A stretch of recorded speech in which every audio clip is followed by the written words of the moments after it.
Hi everybody, it's me, Corey T, and in this video we're going to be talking about how to remove this one block that really gets in the way of attracting relationships and love and intimacy into our lives. And it's definitely something that was such a revelation for me, so I'm really excited for you to hear this because it's actually really transformational when you really acknowledge it, and awareness is everything. So before I jump into this video, I just want to let you know that on the 29th of April I have a 2-hour workshop which is all about letting go, this mysterious, mystical thing that we've been told to do so many times in the manifestation community.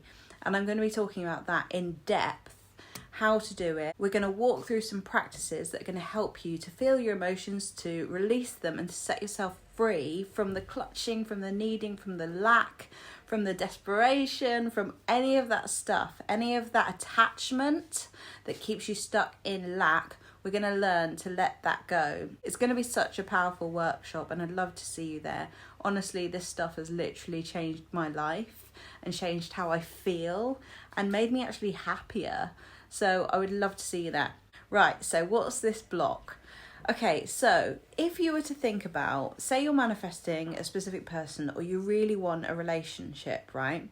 Often we're in the mindset of, why aren't they coming to me? What's wrong? What do I need to do? There's something wrong. And we're really thinking, I really want this. I know I want this. I want this now. Why is it taking so long? And when we're in that space of not having it, we can really believe that every part of us really actually wants this. And I remember thinking this too, and I remember thinking, what is going on? Like, what is the block? Because everybody talked about blocks and energetic blocks and everything like this, and I didn't know what anyone was talking about. And I remember thinking, okay, if he turned up today after months and months and months of silence, how would I feel about it?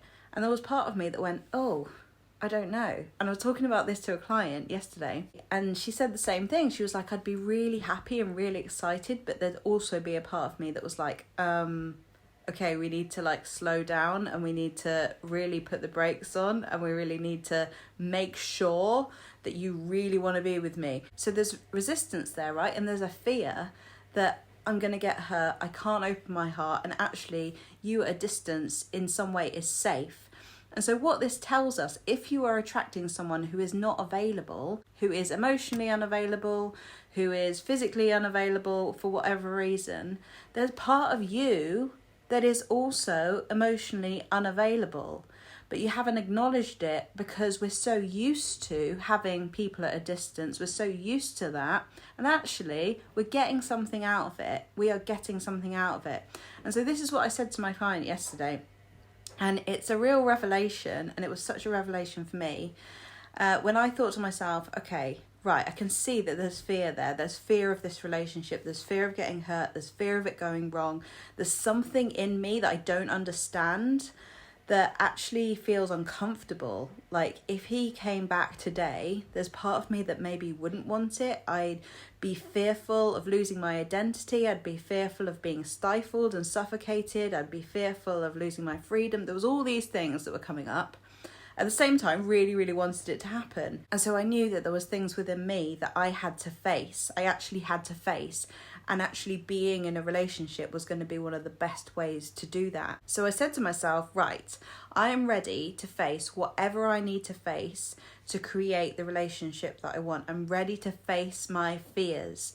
I'm ready to go into this knowing that there is a risk. And this is another thing. A lot of people think, I only want you if there is no risk of me getting hurt. I only want you if you are absolutely 100% all in, definitely not going to hurt me, right? We want the certainty, and we can't have it.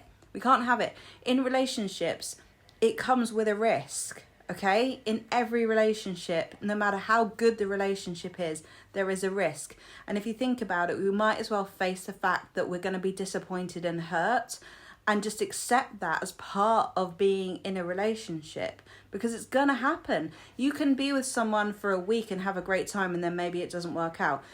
You can be with someone for 5 years and have a great time, and then maybe it doesn't work out. And you can be with someone for a whole lifetime, and then someone dies, and that's gonna hurt too, right? So no matter what happens in the relationship, something's going to hurt at some point. And something is going to happen that's either disappointing or difficult. And we might as well face that risk, knowing that we're choosing love over fear. I've said this before, we're choosing love over fear. So can you accept that there is a risk in choosing to be in a relationship? Can you look at the fears within you, even if you actually don't really know what they are, and notice your resistance to actually going, right, I'm ready. I'm just going to do this. I just want to be in the relationship. Notice how many fears come up of, oh, I don't want to get hurt. I'm scared of being not chosen. I'm scared of rejection. I'm scared of betrayal. I'm scared of losing myself. I'm scared of all these things. Yeah, they're there. They're not probably going to go anywhere, especially when you're not facing them. So you might as well say, right, I'm ready to face whatever I need to face, and face your own emotional unavailability.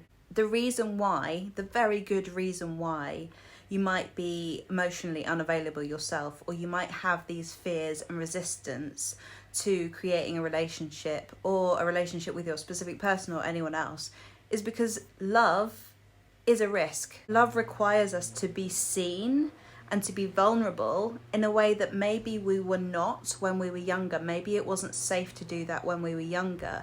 And so that's why in close relationship, a lot of our old wounding, our old inner wounding will come up, which is why it can feel so scary, because actually these romantic relationships are the breeding ground for us to transform and heal those inner wounds that we have.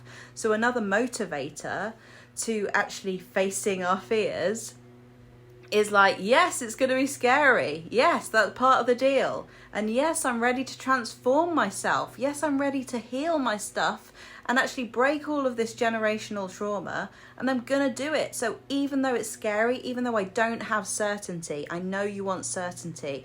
And maybe if you had an unpredictable upbringing and there was chaos and there was lots of things going on at home, you want certainty maybe more than other people, okay? And if that's the case, that also makes sense. Everything that you feel makes sense. Actually, it can be really helpful to talk through this with someone so that you can really get an understanding of why you do feel the way you feel. So if you'd like some one-to-one coaching, then let me know, because I know how helpful it was for me, and actually essential it was for me, to be able to talk through with someone who had experience of this, so that I could understand myself better.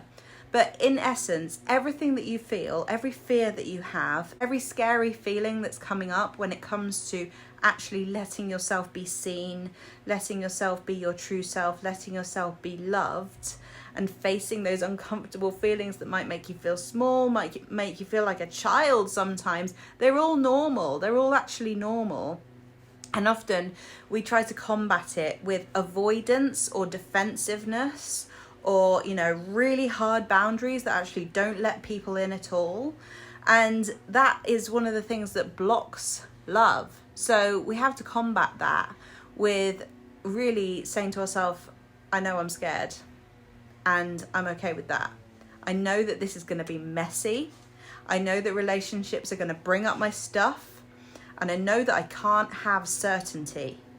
So when you face that, like, it's going to be much easier for you to just go into a relationship and say, I'm ready. Despite all of this, I'm ready. When you choose yourself, other people will choose you. And that means, what do you mean choose yourself? That means doing what is best for you all the time. Doing the things that make you feel peaceful, happy, content, light, free. Choosing to set boundaries. Actually saying no when you mean no, actually saying no and sticking to that boundary. I mean, I saw that Dylan James posted this recently, and I shared it on my Instagram because it's so bloody true. Like, literally, the word no is really hot. Like, if you say no and you stand by your boundary and you stay in your power, it's so attractive, okay? And because it's you choosing yourself, right? And when you start choosing yourself, actually, you're honouring yourself. And when you do that, you become less scared, because you've got you. You've got you. And no matter what, you're going to have you. And this is one of the things that has literally transformed so much for me, is actually feeling safe within myself, because I know I've always got me.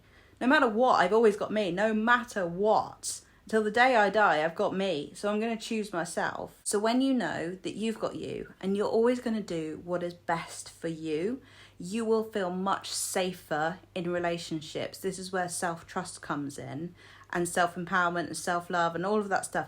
When you know that you're always going to do what's best for you because you're the only one that you've got for the rest of your life, you're going to feel safer, you're going to face your fears, and actually you're going to become more emotionally available, which will mean that people will be more emotionally and physically available to you. So you can't lose by doing it like this. You cannot lose by choosing yourself. The only way you can lose is if you put someone above you and you think that they are going to meet an emotional need for you in a way that you can't, because you can. You're the only one really that can. And when you do that, you'll find that your relationships become closer, more intimate, more loving, more real. And that's what you want.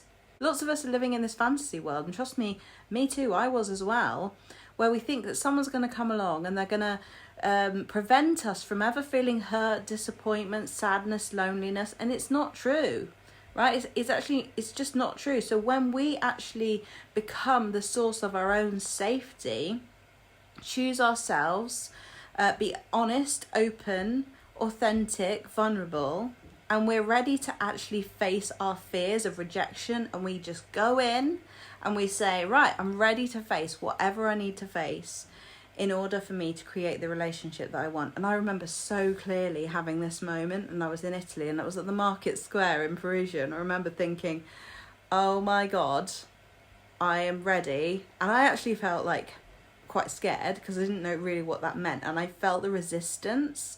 I felt myself like pushing against my resistance, but I knew that it was right. I knew I had to actually face my own resistance and my own fears, because behind resistance is fear, right? If you have a resistance to something, then there's fear there. And when you learn to, unapologetically, bravely, fearlessly go towards your fears, you overcome these things. And then actually you can welcome in more closeness and more connection in a way that you couldn't before. So I hope you found this video useful. If you would like some one-to-one support, because I know that this can be confusing and everybody's so unique and everyone has different fears and different set of upbringing, circumstances and things that actually can be really helpful to talk through and understand and connect the dots. So if you would like to talk to someone, I'm someone who has a lot of experience in talking about this sort of thing, and I think I'm pretty good at it. I'm actually really good at helping people to understand why they feel the way they feel and helping people to let go of the things and the fears that are holding them back. So if you would like to talk to me about that, then I'm going to leave the information about one-to-one coaching in the link below. And I have my 2-hour workshop, which is happening on the 29th, and I'll see you in the next video.